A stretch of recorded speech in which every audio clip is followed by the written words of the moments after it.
سلام حوات أنا لما عاد فيدينا أزم حرام ميديان أبزي قداي بوليتيكان حدث ولا نقرأت حيزرهم مزيل لخو كأتم حدد ما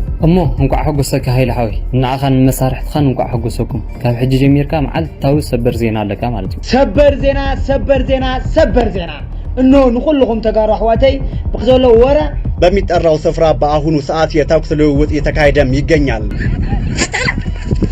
عبيت على سؤال السوم هايلا عرفايني تبالا عندي دب ميديا سكاجمو بزو عزياتهم من خالتهم كندرينا سنة مكتسال يو سلام زخوركم نايرا ماي فيلم يوتيوب شانل بيتسب زخوركم تخاتتلتي زفوتوكم تخاتتلتي روماناتكم تمليسا مزيل لخو الشحوات انا لما عتلينا ابزم حرام ميديان ابزي قداي بوليتيكان خالوتن زلو حدش نغرات حيزو لكم مزيل لخو قدنا بدينا متناغن نشانه ز حدش لكم ساعه لكم سبسكرايب مغار خالوت فيديوهات كوصحوكم سبسكرايب مغار يترسعوا نزا فيديو زاد مانا بوزح حسابات متان توصح لايك شير مغار نرسع حزنا فيديونا خدوكمي كسمود اتا فيديونا بشاكم تكتاتلو بخوري زحتت سناي صانحيت الشحوات اسفيدينا هم جمر كوننا لما عانت زوص حدا حبريته وسخ حيلي هيزين اي تግራይ حيلي تشاغيرو ليو ناب معراب ركو اصرينا تادس ورده زبل يبل عفي يخترفيو توارد دما مጨረሹ نام مسمر كان حزي مسخ تادسي كتوارد يخا بتغارو وازا خي مسلك سراوي تግራይ حيه لخبس بس يلا عند حريزي نسخات اطو تبلو سراوي تግራይ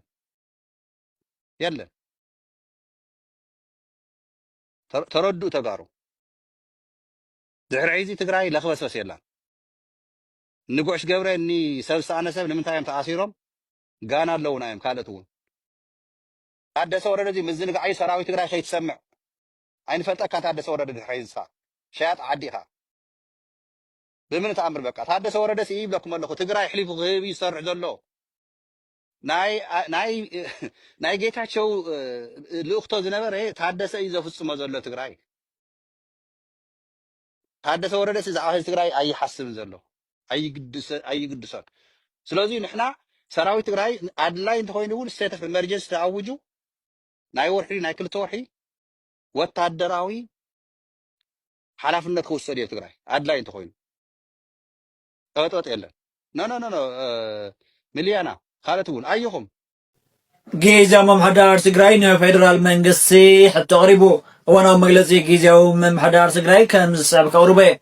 جيزا ممحدار سجراي بتجراي زلاقنا بارن سلام كرجع جزخل تمزابل توجنات وحصلنا متحلين مربتهم أنت ملسون حق منجسا وسن تجراي أنت الرجع جتيلو يأمنيلو زي مسارتهم بحطاون دوغل مخنيات قوت صخينو كجلجل زخل حتى دما بسلاماون بوليتيكال منجدك فتح زخلين زجبانيو زبل طول عملت اللو كابوت أيضا لما قدي زلاغل زتامامن سلام كرغاغت كم زيخل كيزا ممحدار تግራይ بتبقي يامن ابسوم زغاطمن ግጭቱን እቲ መሰርታው ሕቶ ትግራይ ዘላቀይ ፈታሕ ብዘይ ምርካው ዘጋጠመን ክፍጠር ዘይግቦንዮ كيزا ممحدار تግራይ ሕዝውን ابسوم زي بزغاطمن ግጭት ምክንያት ተጣው ዝበሉ በረራታት መንገድ አየር ኢትዮጵያ ከጅምሩ ዘሎ حضرت ካሽ ክፍታሕ ወርሒ ክሳገድ ጽጋም ሰራሕተኛ መንግስቲ መደበኛ ደሞዝ በዋኑ ዝረኽበሉን ኩነታት ክመቻቸ ንፌደራል መንግስቲ ሓቲቱ አውንታው ምላሽ ይጽበ ከም ዘሎ ሓበሪዮ በዘጋጣሚ ንጉዳይ መምላስ መዛበልትን حق መንግስት ወሰናት ትግራይ ነባር ሰላም ንኽፈጠር በሰላማውን ፖለቲካውን አገባብ አጠናኺሩ ንምቅላዝ ዘለው ግቡኡ ከም ዝወፃ ከረጋገጽ ይደሊሉ ጊዜያዊ መምሕዳር ትግራይ 24 ጥሪ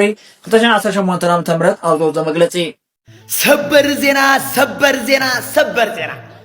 ሰላ ውሕል ትዲፍናን ሰላ መራሕቲ ሰራዊት ትግራይና መሬትና ብድርድር ክዋሃበና አብቂዖም አለው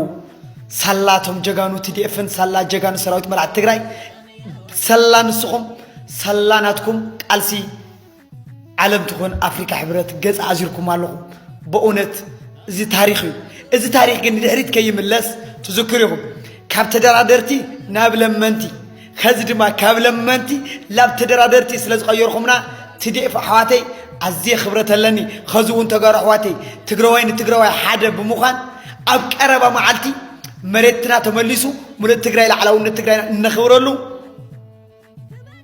ተጋሩ ሓደ ንኹን ዓርስ በዓርስና ክንዋጋእ ኣይንፍቀን ፕሊስ ትዲፍ መሬቱ ከመልስ ጥራሕ እዩ ናብራኡ ክገብር ሓዳሩ ክገብር ህዝቡ كولد كخبد كمرعو يزدل اتي قال اتينا قالو كيف تصمنالو تسوي زلو بصاي ادو اب كندا او قرلا سلازي اتي خز تلعيل زلو سلا جግነት كان سلا مرحነት كان كابل ماني لاب دردر زتخانا جግናት تديف كبرنا عخا كبر نعخا كبر مراحت سراوي تجرينا كبر نعخم يخون أتم مراحت تجريجن ويله أتم مراحت تجريجن ويله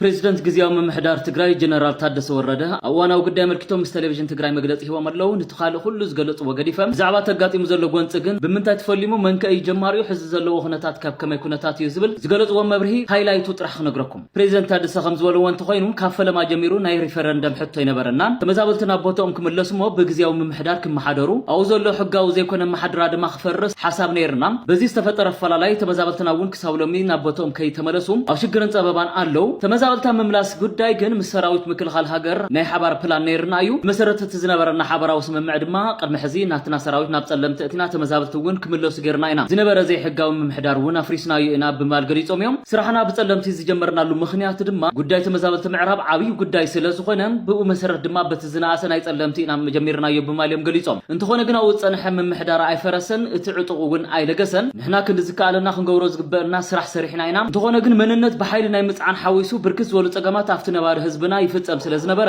ፌደራል መንግስቲ በበዋኑ ነፍልጥ ነርና በማልዮም ገሊጾም ካብዚ ብተወሳኺ አፍቲ ቦታ ዘሎ ህዝብና ብቋንቋ ንኽመሃር መጽሐፍቲ ሰዲድና መምህራን ውን መዲብና ነርና እንተኾነ ግን አው ዘሎ መምሕዳር እቶም መጽሐፍቲ ትግርኛ ክቃጸሉ ተገይሩ እቲ ትምህርቲ ውን ክቋረጽ ተገይሩ በመሓርኛ ድማ ይቆጽሉ ለለው ኢሎም መወዳእታ ድማ ነቲ ዝተመለሰ ተመዛባሊ ንስኻነ ከለ ደገፍካ ንስኻነ ቲፒኤልኤፍ አባሊ ኻናበሉ ናብ መንግልቲ ዓምሳኣተው ነገራት ፈጺሞም መፍትሕና ብዘይርከወሎም ኩነታት ተሰጋጊሩ ብምባል ድማ መንቀልቲ ጎንፂ ይገልጹ ከመራሒ ውሉቅ ጀነራል ታደሰ ወረደ ከመራሒ መፍትሕ ሳናሉ ከቢድ ኩነታት ነይሩ ንግዚያው መምሕዳር በማል ይገልጹ አስዒቦም ጸለምቲ በኃይል ናይ መምላስ ሐሳብ ይብልናን በሐሳብን መረዳእን መምላስና ንጽዕር ክብሉ ገሊጾም እንታይ ማጋጢሙን ዝብል ሕቶ እንትምልሱ ድማ ክፈርስ ዝተባለ ኃይል ገቢሉ ዝደልዮ ክገብርን ተመዛበልቲ ድማ ተመሊሶም ክፈናቀሉን ተገይሩ በዛዓቅል ጽበት እዚ ዝተበገሰ ዝተወሰነ ኃይሊ ክስ ሃገር ተገይሩ ከምዚ ዝተገበረ አጀንዳ ከም በሐድሽ ክላዓል ስለስተደልየ እዩ ምስራዊት ምክልኻል ኢትዮጵያ ንምውጋ ኣይኮነን በማል ድማ ኸብሩ ይፍትኑ ቀጺሎም ድማ ተኃይል ምስተሰገረ እንታይ ክትገብሩ መጽኹም በዝብል ጎንጽ ከም ዝተፈጠረ ቅድሚት ዝኸደት አሃዱማ ንውግእ ስለዘይ ኸደት አብደን ደስ ከፊላን ሃሎት ከም ዝተጠቅዓት ይገልጹ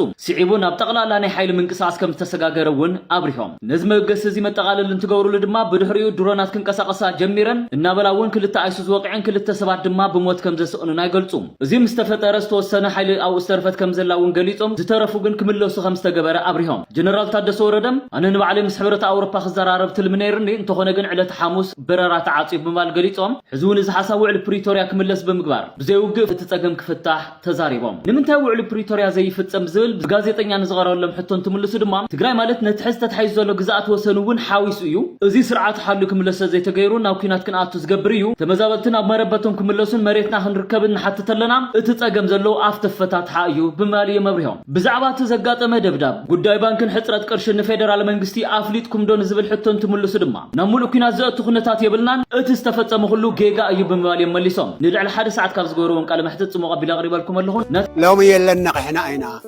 عين فرحين هو ناي والقايت بترن موتن زي فرحنا نعاقم دقنا انقتنا هنا مساخون يو دقين يوني لعلي سرست 4 يون مساخ تاعت قور لينا عين ابو صدراته تقادلت هايله لخور كل نجر مني احنا القي قد لكم حكمنا يلو مدحاني تساينو شقط ولكم علم تسدد نسخم تشطوه حازوا الورديت انا حدا مهيم يزوار بكم تلو جبار سقيل همزه الانسسا تمهرات اللي تمهر انتي كلكم يوم قالي ام سلطان شميچا يكون يكون سلطان شميچا تزي ادما هزون حصليكم تقرصوا فلطوا نحنا خم عنقو صبيباتنا كلاتنا اي فالق نخينات كنبل يقبا لومي كاب تግራይ ይዝርጋሕ ዘሎ ዝሕዝን ዜና ከም ዘነጽሮ ደብዳብ ናይ ድሮን ኣብ ትግራይ ከም ዝተገበረ እዩ ኩነታቱ ሕማቅ ከም ዝቅንየ መቸም ብዝተፈላለዩ ኩነታት ሰሚዕኹም ትኾኑኹም ንኣብነት መገዲ ኣየር ናይ ኢትዮጵያ ካብ አዲስ አበባ ናብ ትግራይ ዝግበር በረራ ኣብ ቋሪጽዎ ሳልሳይ መዓልቲ ገርሎ ማለት እዩ እቲ ዝቅንየ ኩነታት ድማ እንሆ ክሳብ ናብ ድሮን በጽሑ ኣሎ እቲ ሎሚ ኣብ ትግራይ ኣብ ዝተፈላለዩ ከባቢታት ዝተገበረ ናይ ድሮን ደብዳብ ኣብ ናይ ጽዕነት መኪና ጉድኣት ከወርድን ከሎ ሓደ መራሒ መኪናውን መይቱ ከም ዘሎ ብድሮን እዩ ተገሊጹ ዘሎ ካልእ ዝወረዶ ጉድኣት ብዝርዝር ክሳብ ሕጂ ኣይተሓበርናሎ ኣብ ዝተፈላለዩ ከባቢታት ناي تجراي ناي درون دبداب بفلاي قبل علي ماكينة ناي صعنت كم زيت جبرة إذا ناي صعنت ماكينة خاص فلالي أسبيزا قله زحزة من بارني زحبر زلوا زغنا تقوينو تنجراتو نابونو كينات زمرح زلوا يو تقمي ناي كينات دمام كلاتنا قدقات مخانو أبزح حلفة تماهرنا له نخونينا ناي زحلفة استجبرة كينات زوردو بسلام كم فوتوهم كسال حجي حزبي ابن بعاتي زلو مرد ناي وداف تنجر تاده جنا خيت دبست انكلا اتمنسي كيك اسنه انكلو اتحزب خيت رغاو انكلو داغماي كينات تدأ تولعو ابز قرني افريكا مليسكا زغف السعبيه نمبر تقمي زركوب ايكونن سلازي كمنسيات متن ايفال نكونات كنبل كنكلالنا اتي امم غلغليفنا حابيرنا كينات كندقف كم زي كنا نحبريو زقبانا بعلو فتارون سلام يورد كبل يدلي بروك قدام سنبت ايساننا يعني لي تن دروناتني ايثيوبيا ترايدين تسريحن نبلصقنا ترايدين تسريحن نسو درون كحزلو نحنا وانچف زين حزل خيمانيو مانو مس ايثيوبيا تغومبيحنا نقصلو ጉዳይ ውን ኮይብና ኩናት እንተ መጽሲ ቲ ሽዋ ወሎ ዝንሄ ናይ ፋን ሓይሊ ይኹን ናይ ካሊ ንሱ ደፊኡ በእግረኛ መጽፍ ትግራይ ዝወረሉ ዕድልሲ ተዋሪጽ እዩ ሶልካቲ ማሕበረሰብና ክርደ ዘሎማ ኣብ ትግራይ ሲ 2013 ናይ ኮና ዘለና ሰዓት ዚው ትናይ ማሕረ ሓይሊስ ቀሊል ኣይኮነን ዝዋገኦ ዘሎ ሰው ናብ ምዕራብ መጽኡ ንምዕራብ ኸይ ናብ ህዝቡ ናብ ተወናኒኡ ናብ ትግራይ ከይተመለሰ ኢሉ እንድሕር حيلنا معرام دحر غيرو تي ناي قباس لك زلخ تناي اغو بزي زنيه تناي فانو غمبارات تفلالاي زنيه ناي غوندر فانو ونلو زيات حاويسكا مالتس بزح زشجر اي مثلا بناتيريتو سو زيات نحرت معراريو زصفح ناي مريت امحران ناي مريت تግራይን كافتي بچقنا كايز زل حيلي سرعه زي خبر حيلي ناصا نحروسيو تي ناي سودان معبالتات زعابه يكونلنا ማለት እዩ سوزيو ناي حد درونات حد ገለታት خشندي خيليو ነገር ግን ናይ ድሮን ቅብላታት እንድሕር ስጋት ኮይኑ ትግራይ በሰዓት ዚሲ سوزي نحنا ተጣናኸርና ሒዚ ዓድና ክንቆፃፀር ዓድና ክንምልስ ናብ ሓደ ክንመጽን ከለለና ዘምጸና ውን ምዕራብ እዩ ብስሩዓነት ዘለኒ ወላ እቲ ገጠራት ተንቀሳቀሰ ለክየ ከተማታት ውን ወላ ሰራዊት ውን ዘለወን ሒዛ እዩ መራሕተና ጥራይ ይወስኑ ምዕራብ ንኸይድ ሶት ኩናት ስጋት ማለት ኩናት ዝደልሰው ከለን ክንመለስ ክንተልና ግን ሱዳን ንሕምሳና ሓግዝና አዋግእና ይንብላን ኤርትራውን ከም ማለት ኤርትራ ኢዳ ንሳ ወጢባ ንምሓዝ ደወባትና ሰራዊት ምክልኻልና او ብዙሕ ዘይነስፍረዱ ኣብዚዩ ምርዳ በቲ ህዝባዊልና ጀሚርና ሒዚ ግን ጽቡቕ ምርዳ ብብጽሕና ምስ ኤርትራ ተዓንቶ ዝወርኩ እዩ ኮይናት ሓሲቡ ዝነበረ ክልቲኡ ሓይሊ ተዳኺሙ መጨረሽ መጽኡ ንክልተ ካነት ህዝብ ትግራይ ነቲ ኤርትራ ገዊጥካ بحر تقاطع زيركا بسرو إثيوبيا ونس خلالات تقرالا سريسكا إثيوبيا حانت هاجركا أنا بريزيدنت إلو بك عملت كم زناي نورث كوريا عينت زني ستايل نخفتر توم ناتنا حواتنا جن تعيشنا توم مثلني سبحان الله بك نحكم غيرنا نون كاف سلطان كان علينا نحن نبرحنا زلو تجارون وحدات يكون أفتي دساوى زلو يكونوا وأوزي ولا مقال حيزون تصفى زي كورس زلو يم زي جن زي خون قداي سو نحنا دحر حيزي بسرونسي مس إرترات مالت وسينا إثيوبيا مالت إثيوبيا شو مياد لكم صوتي أصلا أقول لك دحري نفس عطوا ورثات كرت له هو يكون تناي زنيه مس إرترا جوتي السودان جبسي زين مقدر تقرأي نحن بزلنا نكون دحين زين زجور زلا حبرة وقالسي نحنا بسلاماوي صح نقول نعم معراب كنكتلنا كون إرترا كون حتى كون هنا معراب رأتلنا تقرأي حاجز نحزر لي خوينو ودبات خفتلنا له نار تقرأي حاجز نقطة مالتي تيجي الساقة زل هزمناكو للحد مليون هزمنا نعم مربوط من ملست لنا وز حاجز كويس اليوم تعال توزر الكوونت حاجز تواصيو نار تقرأي زي ما سي سرحتها وجه نسايد كويس نوعه وانجل كويس سوزي سلزلو اعتراكو عدك حاجزنا نعت تخص الناس يكون سي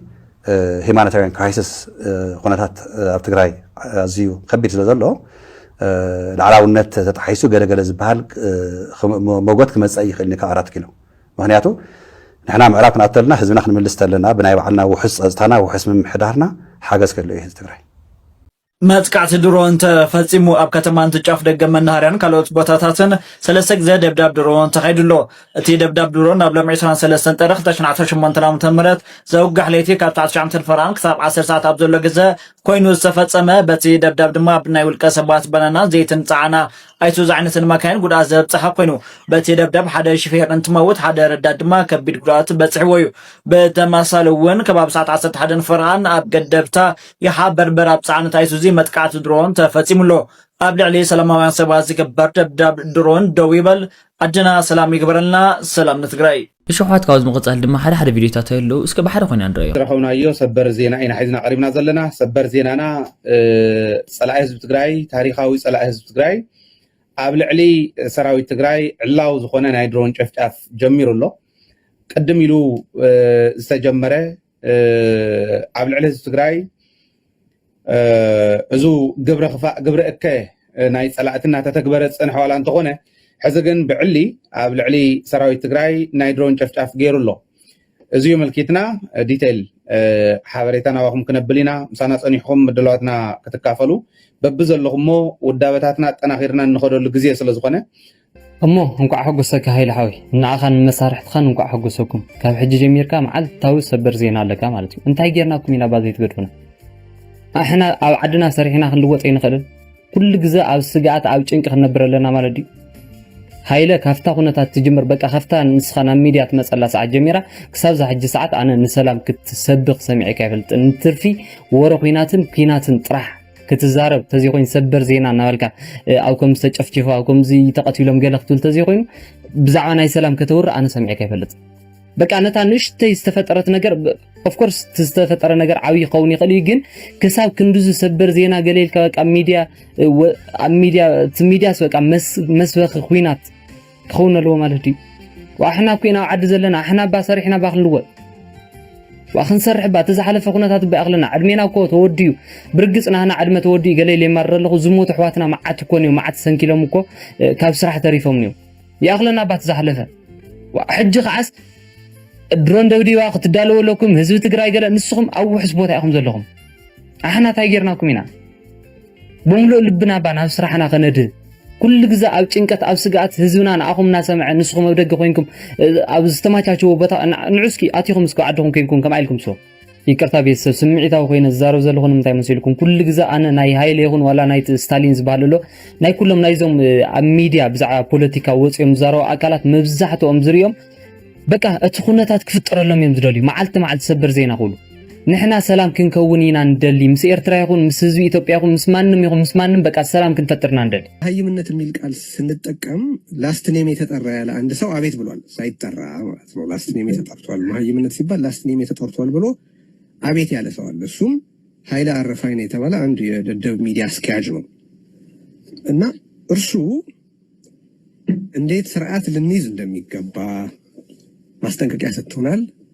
እሱ ከፈቀደልን ሰዎች ውጪ አስተያየት መስጠት እንደማንችል ማስጠንቀቂያ ሰጥቶናል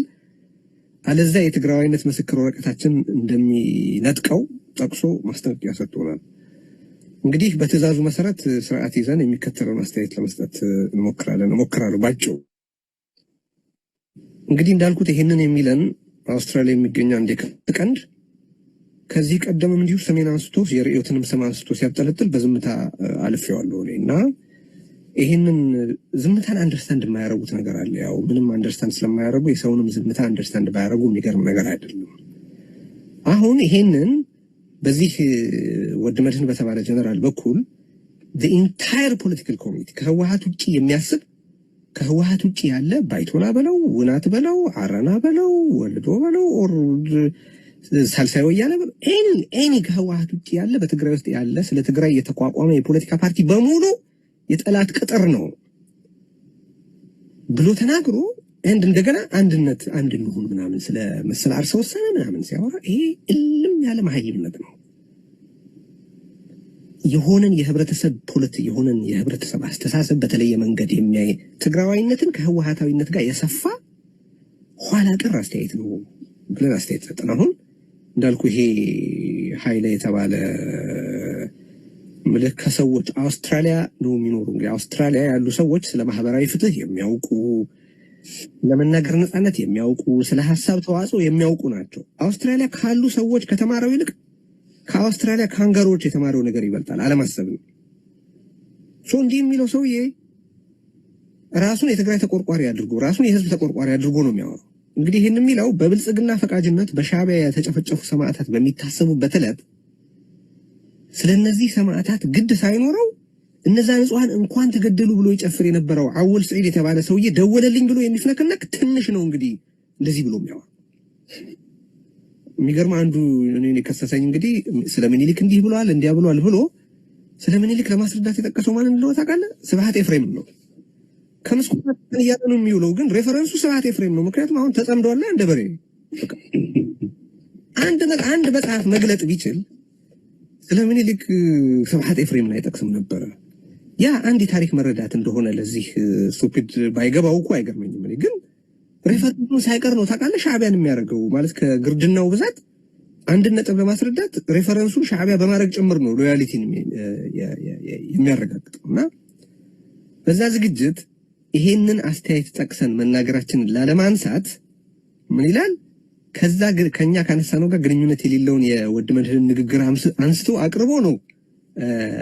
ለዚህ ነው እንግዲህ እንዲህ አይነት ነገር የተባለው ብሎ እሺ አሕዋትን ሎማዓት ሒዘልኩም መጻኸ ቪድዮ ነዚ መስል ነይሩ። ኣብ ቀጻሊ ብኻልእ ቪድዮ ክሳብ ንራኸብ በብዘለኹም ሰላም ኩንለይ ሞችኹም